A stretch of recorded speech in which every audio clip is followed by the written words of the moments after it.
இந்தியாவை சுற்றி பாதுகாப்பு முக்கியத்துவம் வாய்ந்த கடல் வழியை சீனா அமைத்து வருகிறது என்ற கருத்து பரவலாக இருக்கிறது.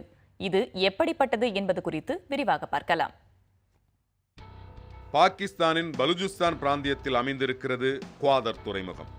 பொருளாதார முக்கியத்துவம் வாய்ந்த ஹோமுஸ் நீரிணையை ஒட்டிய பகுதியில் அமைந்திருப்பது இதன் சிறப்பு. இதன் நிர்வாக கட்டுப்பாடு முழுவதும் சீனா வசம் உள்ளது.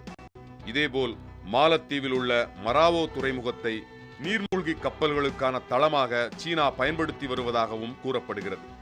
சீனாவின் செல்வாக்கு அதிகரித்திருக்கும் மற்றொரு துறைமுகம் இலங்கையில் உள்ள அம்பாந்தோட்டை. இந்த துறைமுகம் சீனாவின் 85% நிதியுதவியுடன் அமைக்கப்பட்டுள்ளது. இந்த துறைமுகத்தை சீன நிறுவனத்திடம் ஒப்படைப்பது தொடர்பான தீர்மானம் விரைவில் இலங்கை நாடாளுமன்றத்தில் தாக்கல் செய்யப்பட இருக்கிறது. பங்களாதேஷில் உள்ள சிட்டகாங் துறைமுகத்தையும் சீனா தன்வசம் கொண்டுவர முயற்சி செய்து வருவதாக கூறப்படுகிறது. இந்த வரிசையில் உள்ள மற்றொரு துறைமுகம் மியான்மரில் உள்ள சிட்வே.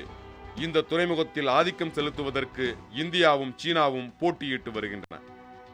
இந்த துறைமுகங்கள் அனைத்தும் இந்தியாவை சுற்றி ஒரு கடல் வழியை ஏற்படுத்தி இருக்கின்றன.